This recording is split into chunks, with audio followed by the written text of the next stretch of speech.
Hello, my name is Thomas. Welcome to British Culture, Albion Never Dies, a podcast that asks, what is Britishness? Today I am looking at Yorkshire, a historic county to which I have a personal connection. I live in Yorkshire, of course. I went to university as an undergraduate, postgraduate and lecturer in English, and I went to school in Yorkshire, I believe just for a year or two. My first school was in Yorkshire, so I have a bit of a connection, whilst I wouldn't actually call myself a Yorkshireman. After all, Yorkshire has a very distinctive accent which I do not have. But what is Yorkshire? As I say, it's a county in England described by the Encyclopaedia Britannica as a historic county in the north-central part of the country between the Pennies and the North Sea, the hills that separate north-east and north-west England. Yorkshire is England's largest historical county. It comprises 4 broad belts, each stretching from north to south, the high Pennine Moorlands in the west, dissected by the Yorkshire Dales, the central lowlands, including the Vale of York, draining into the River Humber estuary in the southeast, the North York Moors and Yorkshire Wolds in the east, and in the far southeast, the Holderness Plain along the North Sea. The historic counties bordering Yorkshire are Durham, Westmoreland, Cheshire, Derbyshire, and of course, Lancashire.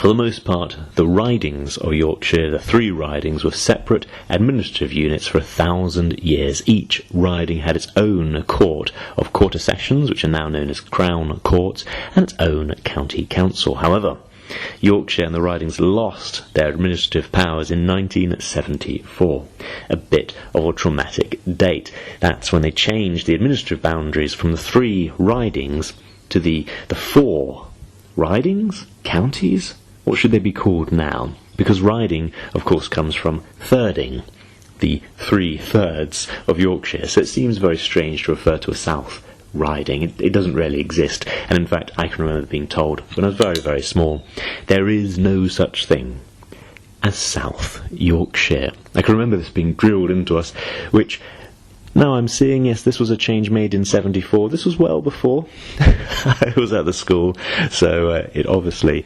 rankled with many. And indeed, because of this change in 74, locals set up a Yorkshire Day, a yearly celebration on the 1st of August to promote the historic county of Yorkshire. It was celebrated by the Yorkshire Riding Society in 1975 in Beverley, just north of Hull, as a protest movement against the local government reorganisation of 74. Now, to be fair, the name Yorkshire first appeared in writing in the Anglo-Saxon Chronicle in 1065. So it was originally comprised of the 3 sections, as I say, called thirdings, subsequently referred to as ridings. And again, because it's 3/3, it seems silly to refer to 4 ridings. Anyway, a local grudge. So we often talk about the north-south divide in the UK, often ill-defining where is the north and where is the south. I would say a significant factor is Danelaw. So when the Vikings came, especially to the north of England, west coast of Scotland and Ireland, they settled and they established new homes, and indeed the street layout, for example, in York is very much what the Vikings laid down. The north does have a different character. I would say it's very much the Danelaw boundary, but of course it goes diagonally across the country, and so when I've asked people, whilst people very much disagree on what is north and what is south, they very much don't like this, or some very much don't like this, because some places that are further south would be in the north and some places further north would be in the south. As to say, the line is diagonal across what is now all England. Anyway, the bits settled by the Vikings was known as Danelaw, and it very much influences, for example, place names. So as you potter about in the north of England, then you do see endings to place names that you don't see in the south of England.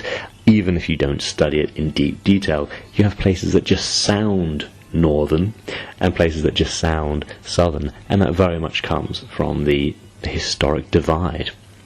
Another thing that Yorkshire is very famous for is, of course, the War of the Roses between, I would sometimes unthinkingly say, between Yorkshire and Lancashire, 2 counties that are traditional rivals.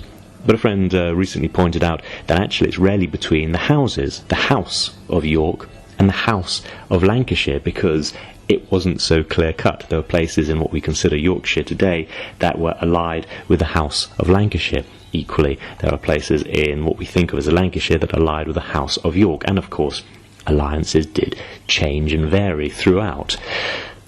Well, I may be getting ahead of myself because I haven't said what are the War of the Roses. It was a dynastic civil war in 1455 to 1485. A whole generation grew up and died in this very, very bloody conflict, which, I say, it was violent, it was a period of civil strife, and it preceded the strong government of the Tudors. It was fought between the House of Lancashire and York for the English throne. They were the contending parties, and why is it called the War of the Roses? Well, because of the supposed badges of the contending parties, the white rose of York and the red rose of Lancashire. So last summer I was in a very, very rural part of Yorkshire, not so well connected, and everywhere I went there was the white rose. It was in people's windows, it was on carved doors, it was carved in stone, but just everywhere as you potted about you'd see the white rose. That's not the case everywhere in Yorkshire, but it does have a very strong local identity, as does indeed Lancashire. But of course my experience is in Yorkshire. The top moments of the war, I'd say, would be the death of Henry V. Yes, the Shakespeare play won, leading to the succession of Henry VI, a less popular play about a simple king and his wife, referred to as the she-wolf, and indeed a lot of serious historians refer to her as the she-wolf of France. And of course Kipling did ask, why is a dynasty called a dynasty? Because they die nastily, and the War of the Roses is really about the death of a dynasty. Introducing English history to people very unfamiliar with it can be challenging, but I found the Chinese find it very, very easy to understand if they have watched the series Game of Thrones. Not so popular over there as a book series, The Song of Ice and Fire I think it's called, but the TV show is relatively well known, and there are strong, let's say, George R.R. Martin drew very strong inspiration from the actual history. Incidentally, it is much talked about in the north, and a friend of mine from Lancashire visited the museum in York all about the War of the Roses, and noted that most of it was about the glorious history of Yorkshire, and at the end a very, very, very little plaque saying, well, Lancashire kind of won. So I considered going into some deep history books about this, but to be honest, I do find 1066 and all that very, very good for giving just a general gist, just a general idea.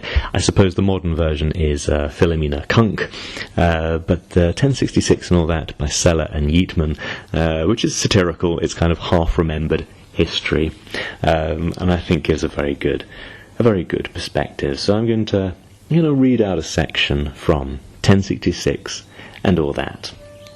Chapter 27, Henry V, an ideal king. Here we're looking into the origins of the War of the Roses.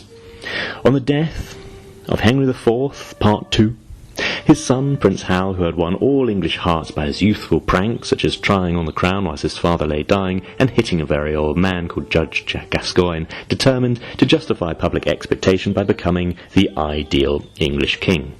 He therefore decided on an immediate appearance in the 100 Years' War, making a declaration that all the treaties with France were to be regarded as dull and void. Conditions in France were favourable to Henry, since the French king, being mad, had entrusted the government of the country to a dolphin, and the command of the army to an elderly constable. After capturing some breaches at Harfleur more than once, by the original expedients of disguising his friends as imitation tigers, stiffening their sinews, etc., etc., Henry was held up on the road to Calais by the constable, whom he defeated at the utterly memorable Battle of Agincourt. He then displaced the Dolphin as ruler of Anjou, Menjou, Pillau, Maine, Touraine, again and again, and realizing that he was now too famous to live long, expired at the ideal moment. The next king, Henry VI, was only 1 year old, and thus a rather weak king. Indeed, the barons declared that he was quite numb and vague. When he grew up, however, he was such a good man that he was considered a saint, or alternatively, especially by the barons, an imbecile. During this reign, the 100 Years' War was brought to an end by Joan of Arc, a French descendant of Noah, who after hearing angel voices singing Do, Re, Mi, became inspired, thus unfairly defeating the English in several battles. Indeed, she might even have made France top nation, if the Church had not decided that she would make an exceptionally memorable martyr. Thus, Joan of Arc was a good thing in the end, and is now the only memorable French saint. Now, suddenly, that the Middle Ages were coming to an end, the barons made a stupendous effort to revive the old feudal amenities of sackage, carnage, wreckage, and so stave off the Tudors for a time. They achieved this by a very clever plan known as the War of the Roses, because the barons all picked different coloured roses in order to see which side they were on. One of the rules of the War of the Roses was that nobody was ever really king, but that Edward Mortimer should be. Any baron who wished to be considered king was allowed to apply at Warwick the Kingmakers, where he was made to fill up a form asking the following questions. 1. Are you a good plain crook? 2. Are you Edward Mortimer? If not, have you got him? 3. Have you ever been king before? If so, state how many times, also whether deposed, beheaded, or died of surfeit. 4. Are you insane? If so, state whether permanently or only temporarily. 5. Are you prepared to marry Margaret of Angoulême? If Isabel of Hainault preferred, give reasons. Candidates are advised not to attempt both ladies. 6. Have you had the Black Death? 7. What have you done with your mother? If none, N-U-N, write none, N-O-N. 8. Do you intend to be 1. A good king, B, a bad king, C, a weak king? 2. A good man, B, a bad man. Candidates must not attempt more than 1 in each section. 9. How do you propose to die? Write your answer in block capitals. During the Wars of the Roses, kings became less and less memorable, sometimes even getting in the wrong order, until at last one of them was nothing but little princes smothered in a tower, and another, finding that his name was Clarence, had himself drowned in a spot of Malmsey wine, while the last of all even attempted to give his kingdom to a horse. It was therefore decided, since the Stuarts were not yet ready, to have some Welsh kings called Tudors on account of their descent from Owen Glendower, who, it was hoped, would be more memorable. The first of these Welsh kings was Henry VII, who defeated all the other kings at the Battle of Boswell Field and took away their roses. After the battle, the crown was found hanging up in a hawthorn tree on top of a hill. This is memorable, as being the only occasion on which the crown has been found after a battle hanging up in a hawthorn tree on top of a hill. I feel that's enough from 1066 and all that. And whilst there may be 1 or 2 very small inaccuracies in it, both in content and language, I feel it does give a very good overview of a very dark and brutal 30, 40, 50 years worth of medieval history. So, if you're interested in Yorkshire, what can you watch on the telly? Well, I did a piece on satire a little while ago, and I had quite a few message me and kind of complained that I didn't cover Monty Python, which I stand by, but I'll include it here. The Monty Python Yorkshireman sketch, I think, is a very, very good example of Yorkshire humour, as they all sit round declaring how tough their upbringing was. It's an easy find on YouTube, and interesting since Michael Palin, one of the leading lights of the Pythons, hails from Ranmore, a beautiful leafy suburb of Sheffield, the same place that Sean Bean comes from. They don't have the same accent. Well, that's because accents vary greatly in the UK, partly by city, but also by class. One thing that's popularly thought of as very Yorkshire is the 1973 Hovis advert by then very young filmmaker Ridley Scott. I've always thought of it as very, very Yorkshire, but on viewing it again on YouTube, it's not actually Yorkshire. It seems to be a very common mistake, and to be fair, the old man in the advert has a really strong West Country accent. It was filmed on Gold Hill, Shaftesbury and Dorset, but for some reason that backing of the brass band sounds really Yorkshire-ish. The houses I suppose the hill does rather look like Haworth in West Yorkshire, but they're thatched roofs, whereas the roofs in Yorkshire tend not to be. So it's funny as a misremembered thing. I think what people call the Mandela effect. As I say, it's the West Country visible, it's the West Country audible, and yet there's something about maybe the nostalgia of it, talking about the olden days. It sounds Yorkshire-ish.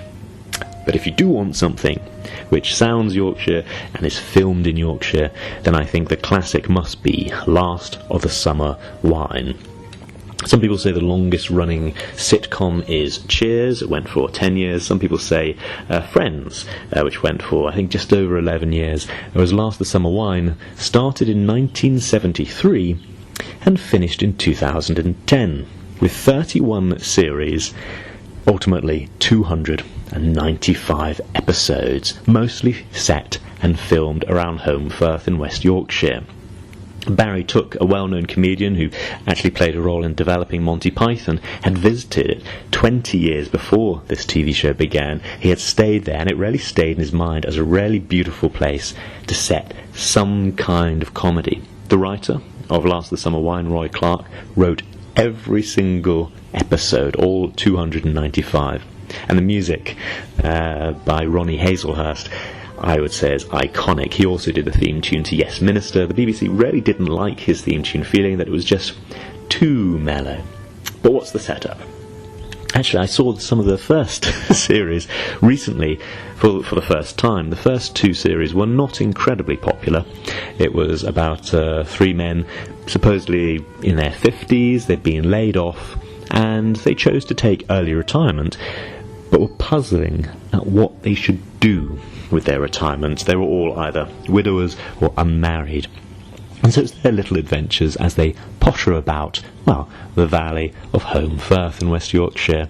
I was quite surprised that a couple of episodes did take place in Scarborough, so they obviously do have their little away trips, but for the most part it's set in the one place. It was initially written around Peter Sallis, who is the voice for Wallace in Wallace and Gromit, who I mistakenly referred to as a Yorkshireman. In fact, Wallace is a Lancastrian, but I tend to think of Peter Sallis as being from Yorkshire purely because of this TV show. Allegedly, the TV show was the Queen's favourite TV show, and King Charles is known to have watched, apparently introduced by his grandmother, Queen Mother.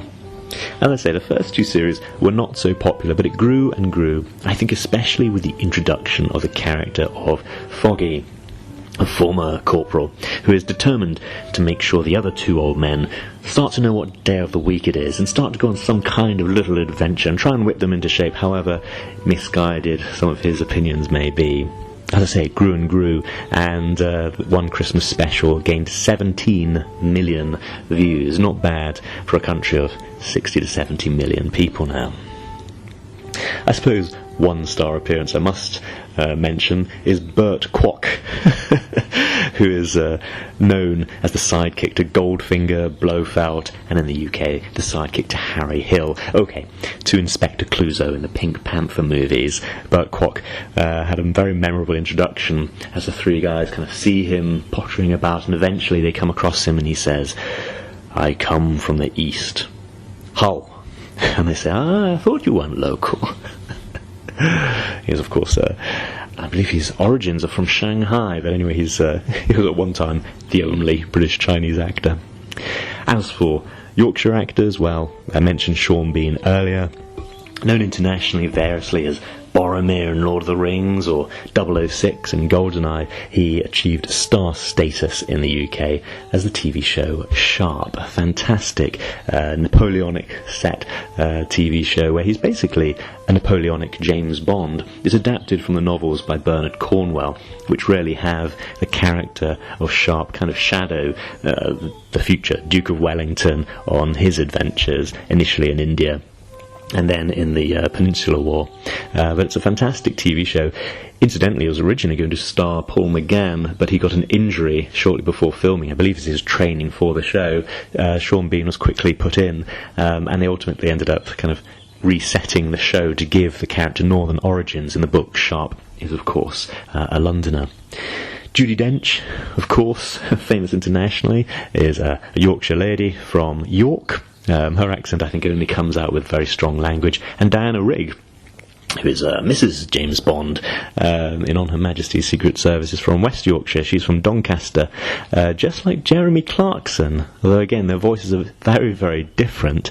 Although if you watch Jeremy Clarkson's first BBC broadcast, he puts on kind of a BBC voice, and it does sound quite similar. For a non-Bond, we have Patrick Stewart, who claims that his role in Star Trek proves that in the 24th century nobody cares if you have hair, at least for men. And then there's the person described by Steven Spielberg as the best actor in the world, Pete Prostlewaite. You may know him from Jurassic Park 2, where I think he plays a South African hunter, Inception, where he's the old man in the bed dying who prompts the story. But if you want to see a really good performance, I think Brassed Off 1996 with young Obi-Wan, with Ewan McGregor, is a really good example of his acting talents. I think when it first came out, it was seen as a kind of a bit twee, maybe even a bit of a joke. It seemed to tick every single box of what a British film at the time should be, but I think the more time's passed, the more people look back on it as actually a pretty good un. It's set in Grimley, probably Grimethorpe in South Yorkshire, named as the poorest village in Britain in 1994 by the EU, and the soundtrack is provided by the Grimthorpe Colliery Band. It is all about brass bands. Brassed Off, probably my I don't know if it's a recommended rabbit hole, if it's a film, but Brassed Off is my recommendation. I've mentioned the accent a few times, and I'm very hesitant to try different accents. When I've asked on my Instagram what topics people would like me to cover, a few people have asked me to cover kind of accents and dialects, and certainly it's a very strong feature. In the UK, people have very strong local identities which are expressed through accents, and Yorkshire is the typical example of this. I don't think I have a great talent with these, so I've always been very, very hesitant to do anything about it. But an example of it would be the Ilkley Moor song, which is kind of like a Yorkshire anthem, which asks, "Where hast thou been since I saw thee? On Ilkley Moor, bar tat. There's been a courtin' Mary Jane, that's bound to catch the death of cold. Then us will have to bury thee, then worms will come and eat thee up. Then ducks will come and eat the worms, and us will go and eat the ducks. Then us will eat thee up. That's how we get our own back. Where have thou been since I saw thee? On Ilkley Moor without a hat. You've been chasing Mary Jane. You're bound to catch a death of cold. Then we'll have to bury thee. Then worms will come and eat thee up. Then ducks will come and eat the worms. And we'll go and eat the ducks. And then we'll have eaten thee. And we'll get our own back." It's a good tune. And one you often hear at Christmas as well. Normally with the words, "While shepherds watch their flocks at night." Anyway, how would you celebrate a Yorkshire day? I found an article from the Britain magazine, a magazine I should surely have gotten to a lot sooner in the development of this podcast, but they had 8 suggestions for how to celebrate Yorkshire Day. I thought, why not? Let's have a look at these. One of them was steam through the stunning countryside on the North Yorkshire Moors Railway, planned by the great George Stephenson in 1831, and it carries more passengers than any other heritage line in Britain. Enjoy beautiful views of the heather-cloaked moors from your carriage window, and stop off at picturesque stations restored to their 20s and 30s glory. That was a really good idea. I have to say I generally go on the Keighley and Worth Historic Railway, which is the one from the Railway Children, and is also a lot closer to me, but the North Yorkshire Moors Railway, I think, is Hogsmeade in the Harry Potter films, and it's also appeared in the latest Indiana Jones movie. Do check out my interview with Mr. Matt Wacker about that. But certainly these railways, these heritage lines, are very, very beautiful, and look up any number of them and you will find hundreds of TV shows and movies which are filmed there, because they are just very, very beautiful. But they run, especially in the summer, daily. Very easy to catch. At other times of year, do check their timetables. The second suggestion from Britain magazine was Amble Down the Shambles in York. Lined with atmospheric 14th century buildings, the Shambles is arguably the best preserved medieval street in the world. The surrounding maze of twisting lanes, alleys is charming too, filled with tempting independent shops, and just steps away is magnificent York Minster, one of the world's most historic cathedrals. Indeed, I had a friend visit me from China who was very, very taken with the shambles. My friend had looked up online, photos of York, and it was hundreds and hundreds and hundreds of pictures of the shambles, which really is just the one or two streets. It's not a huge amount, and it's not a very long street at all, but the buildings have been there since the 14th century, and naturally that means most of the shops are kind of ghost shops, Harry Potter themed shops for tourists, but it is good to see a couple of really good sweet shops. Anyway, number 3, walk in the Dales. Whether you're looking for a gentle stroll through rolling countryside or more challenging hike across wild moorland, the Dales won't disappoint. It receives more than 3 million day visitors each year and has many miles of well-signposted footpaths. Take in the dramatic waterfalls of Iceskill Forge and Hardor Force. Pause your walk for a spot of wild swimming around Grassington, or take lungfuls of fresh air in the lush, green Swaledale Valley. Wild swimming around Grassington? I think you'd be very brave to try that, even in summer. But the Dales absolutely don't disappoint. In fact, I think it was last autumn, I went for a walk in the Dales barefoot for a bit, and even took a bit of footage, which is, I think, cut into my my On Her Majesty's Secret Service YouTube review, because there's reference to the some Scottish laird who goes walking barefoot, and I thought I'll try that just to see, and actually it's a pretty nice feeling, a bit nippy. But yeah, on the soft heather, it's actually quite nice. And anyway, yes, I would hike in the Dales any time of year, except possibly the winter, although again the lyrics of Ilkley Moor Bartat suggest that you must wear a hat, otherwise you'll catch your death of cold. Right, number 4, indulge in a local speciality. Did you know that there's a 9 square mile area of West Yorkshire known as the Rhubarb Triangle? The rhubarb season may be coming to an end, but never fear. Noble Isle, the heritage-accented British bathing brand, has a rhubarb-themed line, the Rhubarb Collection. Okay, so you can indulge in some rhubarb. They grow it, they kind of force grow it by keeping it in darkened sheds, and supposedly you can hear it. I vaguely recall being taken along there, and yes, you can hear all kinds of cracks and creaking, but from my recollection it was in a really old wooden shed, so how much of that was from the rhubarb and how much of that was from just the really old wooden shed, I think is very, very questionable. 5 of 8. Follow in Captain Cook's footsteps. The explorer Captain James Cook was born in Yorkshire, and following in his footsteps makes an enjoyable themed tour. Absolutely, that's in Whitby.